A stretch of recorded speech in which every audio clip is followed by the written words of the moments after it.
August 5 এই August 5-এই বাংলাদেশের ছাত্র জনতার ঐক্যবদ্ধ লড়াইয়ে খুনি হাসিনা দেশ থেকে পালিয়ে যায়। ওই জুন 5 থেকে আগস্ট 5-এর যে লড়াই, সে লড়াই কি শেষ হয়ে গিয়েছে? আমাদের সংগ্রাম কি শেষ? আমাদের সামনে এখনো খুনিরা, খুনিদের দোসররা এখন উন্মুক্ত ভাবে চলাফেরা করে। যারা আমাদের ভাইদের হত্যা করেছে, ওই ছাত্রলীগ, যুবলীগ, আওয়ামী লীগের সন্ত্রাসীরা, তারা এখনো বিভিন্ন দিক থেকে আমাদেরকে দেখে আর মুচকি হাসে। এই খুনিদের বিচার হতে হবে কিনা? আমার যারা হত যোদ্ধা রয়েছে, শহীদ পরিবার রয়েছে, তাদের এই খুনের বিচার হতে হবে কিনা? আমরা অবিলম্বে অন্তর্বর্তীকালীন সরকারকে একটি আহ্বান জানাতে চাই। আমরা যদি আমাদের এই শহীদ ভাইদের রক্তের বিচার না করতে পারি, আমরা কখনো নিজেদেরকে মাফ করতে পারবো না। আমরা স্পষ্ট করে একটি কথা বলতে চাই, অন্তর্বর্তীকালীন সরকার এখনো যেই জায়গায় আটকে আছে, আমাদের সিন্ডিকেট গুলো ভাঙতে হবে। এখনো কেন আমরা শুনবো এক হাত থেকে আরেক হাতে সিন্ডিকেট গিয়েছে? তাহলে আপনারা আপনাদের জায়গা থেকে কি অ্যাকশন নিচ্ছেন?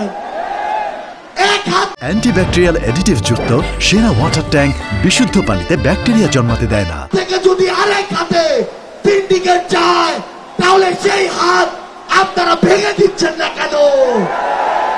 আমরা অন্তর্বর্তীকালীন সরকারকে আরেকটি স্পষ্ট আহ্বান জানাতে চাই। সেটি হচ্ছে, আমাদের এই বাংলাদেশ সকল দেশের সাথে বন্ধুত্বপূর্ণ পররাষ্ট্র নীতিতে যাবে, কিন্তু সেই বন্ধুত্বপূর্ণ পররাষ্ট্র নীতির সুযোগে কেউ যদি মাথায় উঠে বসে, আমরা তাকে মাথা থেকে মাটিতে ফেলে দিতে বিন্দু মাত্র দ্বিধা করব না। আমরা স্পষ্ট করে একটি কথা বলতে চাই, যে খুনিরা এই দেশের বাইরে, এই দেশের মানুষের ঘামের হাজার হাজার কোটি টাকা পাচার করেছে, সেই টাকা ফিরিয়ে আনতে হবে। আমরা স্পষ্ট করে বলতে চাই, ওই গোপালগঞ্জে যে খুনির দোসররা এখনো ঘাপটি মেরে আছে, তাদেরকে আইনের আওতায় বিচার করতে হবে। গোপালগঞ্জে এখনো কিভাবে আমাদের এই অভ্যুত্থানের যোদ্ধাদের উপরে হামলা হয়, আমরা প্রশাসনকে, পুলিশকে স্পষ্ট ভাবে বলতে চাই, পুরো বাংলাদেশে আমাদের এই যোদ্ধাদের, ফ্যাসিস্ট বিরোধী আন্দোলনকারীদের নিরাপত্তা যদি না দিতে পারেন, তাহলে ওই চেয়ারে কোন আইন শৃঙ্খলা রক্ষাকারী বাহিনীর বসে থাকার কোন অধিকার নেই।